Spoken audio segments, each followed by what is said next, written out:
Hello, Blood Klotz here. Welcome to my walkthrough of the second track on the Trials EP called Dracula. I will start by playing some for you, and then we can walk through how I created the vibe of this track. This is the promise of corruption. I shall look for the perfect fruit of this world, and I will find it. Never doubt that. I will find it. Blood is everything you need to know, if you understand how to read it. Have you worked out how yet?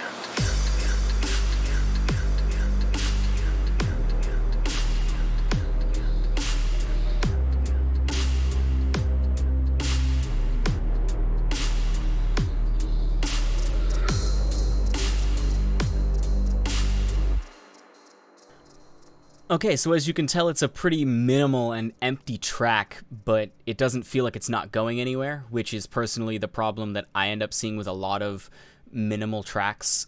So I wanted to give it a sense of direction and a real mood. So the idea for this track actually came from this monologue. First, I was watching a TV show from an unnamed studio about Dracula, and he goes on this rant about what blood is and how blood is important, and I thought that would be a really cool sample. So I quickly resampled that monologue, and this is it on its own with no processing. In the matter of blood, I'm a connoisseur.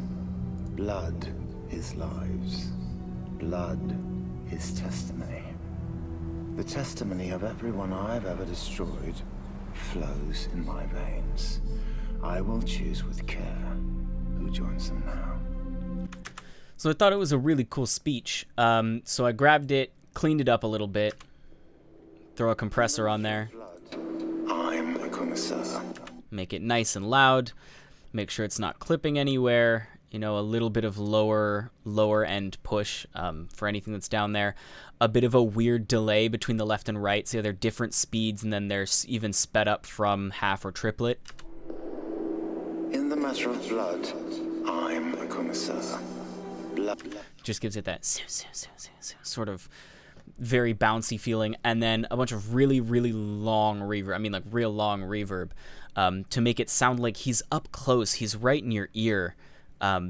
You're getting all those echoes off the walls from far away, but you're definitely in a very big space. So I wanted it to sound sort of looming and ominous, and sort of like you can't even necessarily tell where the voice is coming from, but it feels like it's coming from right behind you. So that's what the combination of the very small delay and the very big reverb was for me.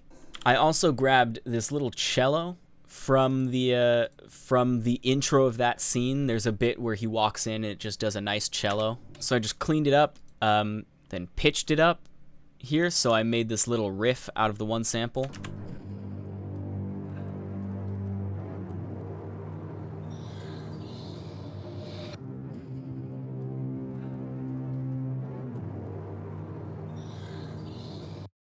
And that pretty much repeats throughout the whole song. Even the intro is just that stretched out even further. Then we get another cello from Virtual Riot, throw some different layers of reverb on it.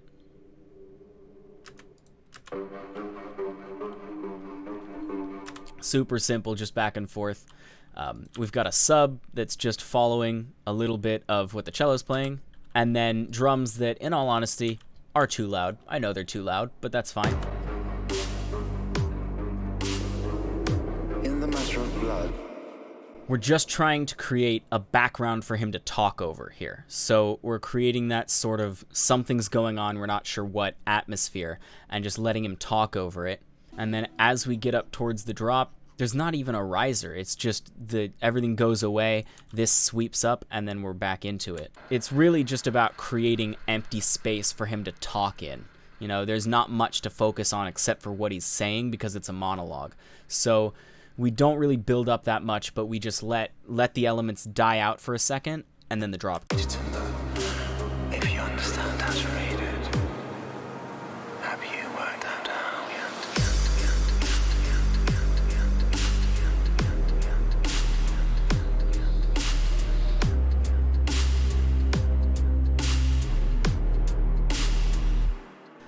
There's only a few elements. The drums have this nice little swing to them with this hat.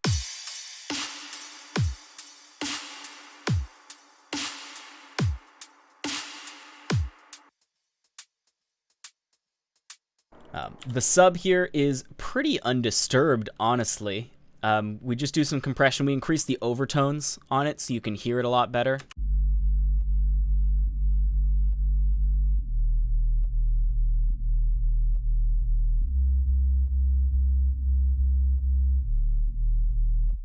And that pretty much drives the track. We still have this.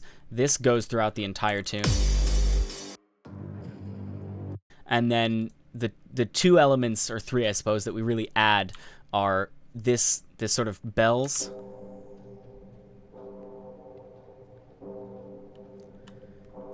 We make these cellos way quieter because they were a little fast. The dun dun dun dun dun dun dun dun dun. I wanted it to be more methodical. So we bring those way down, so they're way quieter. And then we add these two elements. So we've got this sort of living pad in the background.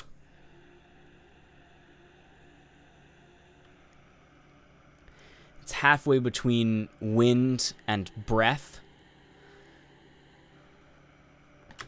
So we just have that filling out some of the space, especially in the high end, because none of the other elements really live in the high end.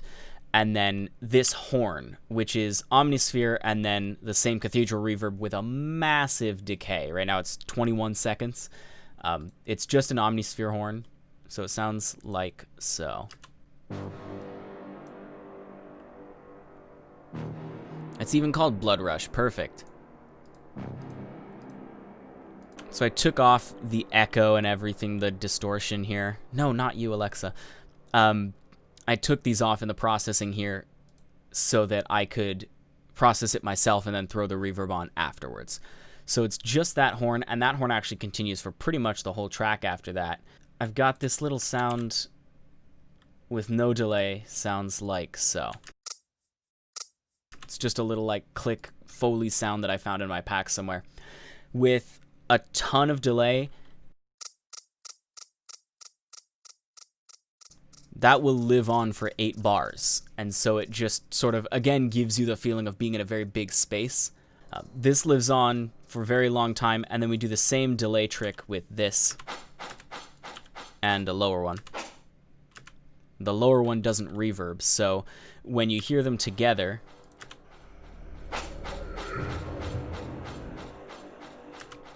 another trick, 300, well, I guess it's the same trick. 320 milliseconds is the 140 BPM or 70 BPM dubstep delay. I don't know why it's like that.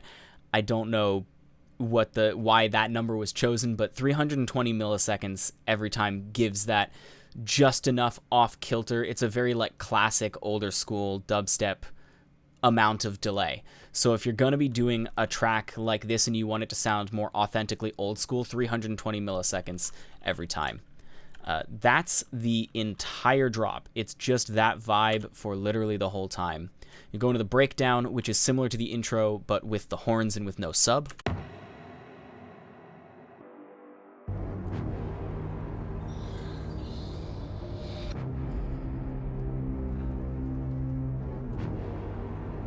We add a little bit of background Foley here with this.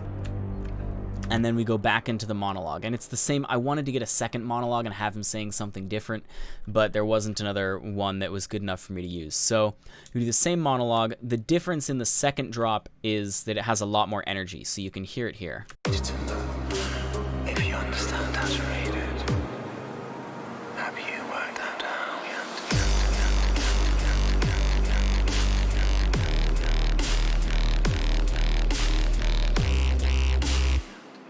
So the two things that are different are, one, I add a ride cymbal, so now the drums have a more consistent quarter note, so it feels twice as fast, you know, instead of bouncing between kick, snare, you now have kick, ride, snare, ride, kick, ride, snare. So even though the drums are going the same speed, it feels like it's going faster. And then we have this top layer here. This is really the big difference maker. So we'll sort of break down what this sound is made of and why I made it that way. Because I did make it with a particular purpose in mind. I really wanted it to be old school. Like, the whole point of this track is that it sounds very old.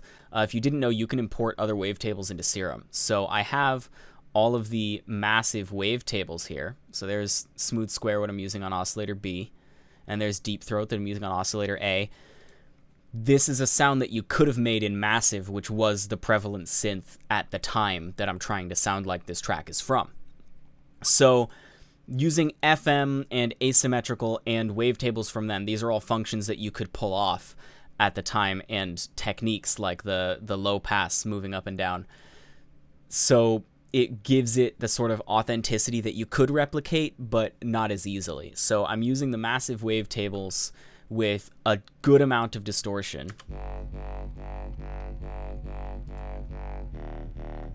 Now that sounds nice and old school. Get some EQing on there. These were two just problem frequencies. I was getting ringing in those frequencies during my processing, so I just turned those down, and I guess I left them off. You can't really tell. This is what takes the sound from old to aggressive and old.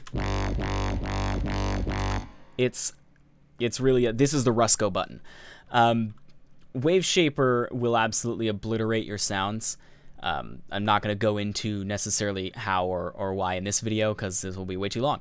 But I use Wave Shaper to really just crush the sound and add a lot more of the sort of warbliness in the low mids and the high mids. And we throw a bit of OTT on there as always. Get the crackliness in the highs. And I'm going to end up cutting the lows, so I don't really care that most of the lows are gone. EQ it, cut those lows, and make a little bell here so that it's not too harsh. Then a compressor to keep everything nice and volume leveled. Combine that with the sub. And we've got a nice wobble.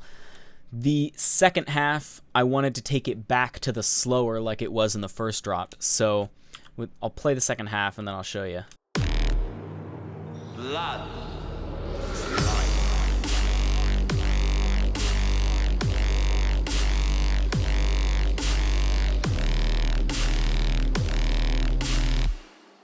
So it's just the same patch at half speed.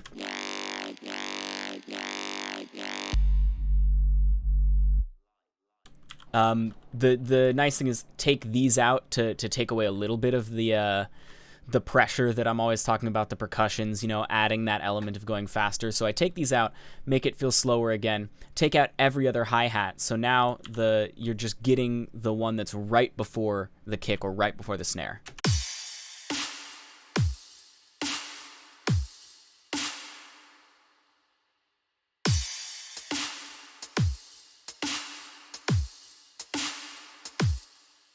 It's real quiet. I have it turned down in the actual mix, but it just gives that little bit of impact before the drum, so you still get the swing.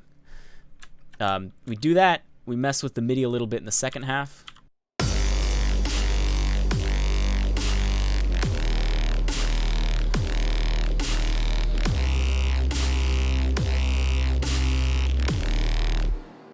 Get right to the end, and we just let it sort of delay off into the distance.